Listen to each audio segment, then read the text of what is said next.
Okay, so hello there. Welcome again to our batch of videos in mathematics in the modern world.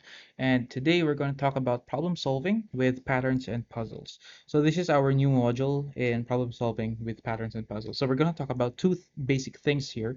We're going to see a problem. We're going to solve problems rather. And for the first two videos, I believe, or maybe one, we will talk about some specific patterns wherein we're going to see some fantastic and fascinating facts about this puzzle, about these patterns. So first up, we're going to go back to the one topic we have had in the first module. This is the Fibonacci sequence. I believe everybody knows about this Fibonacci sequence. So the Fibonacci sequence can be generated by adding two consecutive terms to get the next term. So remember that this is our how we do the sequence, where the first two terms are exactly one. So if we have 1 and 1 to be the first two terms, the next couple of terms will be 1 plus 2 is going to give us, rather 1 plus 1 is going to give us 2, and then 1 plus 2 is going to give us 3, 2 plus 3 is going to give us 5, 3 plus 5 is going to give us 8, and you know the rest. The sequence can be generated by this, what we call recursive formula.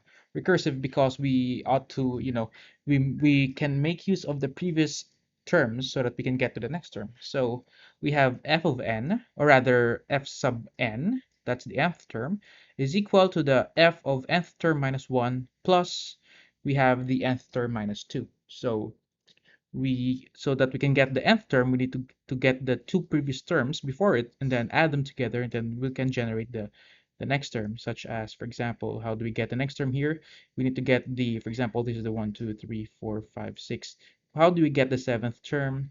So we need the sixth term and the fifth term. So to get the seventh term, we need to add 8 and 5 to give us 13. That's going to be our seventh term. So this only works for n, and it starts with 3 because, by definition, the first two terms will be exactly 1. So, well, this is very much easy and easy to do. Say we are asked to get the 10th term, so we need to get the 8th and the ninth term.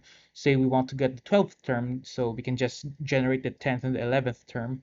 But how about, say we will be asked to determine the 50th term in the sequence. So it may take us some time. It will take us some time to get the 50th term. And say the next question would be, what about the 100th term? What about the 200th term? So that will be very tedious, though everyone can do that, but that will be a very tedious job. It may take us a lot of time to get that. So, however, there is a faster way in determining the nth term of a Fibonacci sequence. And this formula is presented to us by a French mathematician named Jacques Binet. Sorry, maybe Jacques or Jacques.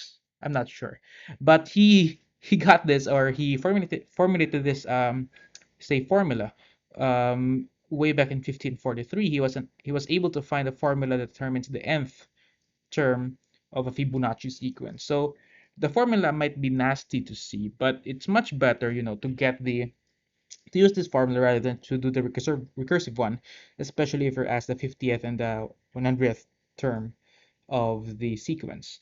So with the use and the help of our scientific calculators or any calculator at your disposal, um, we should get the correct value of the 50th term without the knowledge of the two previous terms before it. So what we need to do to get the nth term, say, let's take n to be 50, we just need to change this n's to be 50 as well. So we cannot do this by hand because we have a root 5 there, and we cannot get the root 5 by hand.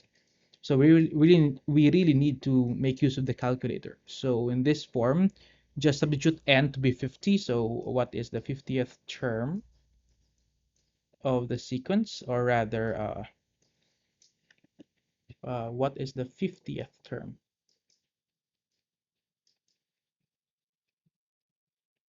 So that will give us n equals 50. So by making use of this n equals 50, substitute in the formula. So plug in 50 here, and here. So we cannot do that much here by hand, like I said, since there's a root 5. So making use of the calculator, which you can do right now. Okay, so I believe you have the answer, which is 12,586,269,025. So pretty much this Binet's formula is a quick help in determining the nth term of a Fibonacci sequence, or the Fibonacci sequence. Any other forms of the sequence can be represented with either a recursive formula, which we have talked about in the first slide, and or a general formula, like what we have here, which is formulated by Binet. So again, we will call this our recursive formula over here. Okay, we call this the recursive formula. And this is what we call here the general formula.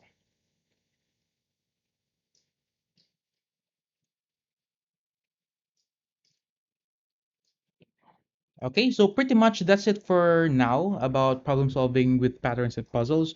We're going to talk about the next pattern, which is pretty much fascinating. And there's a lot of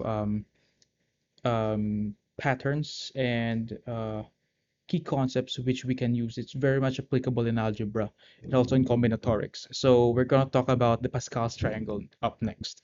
So thank you very much for watching. Hope you would like and subscribe, and see you soon. Okay, bye.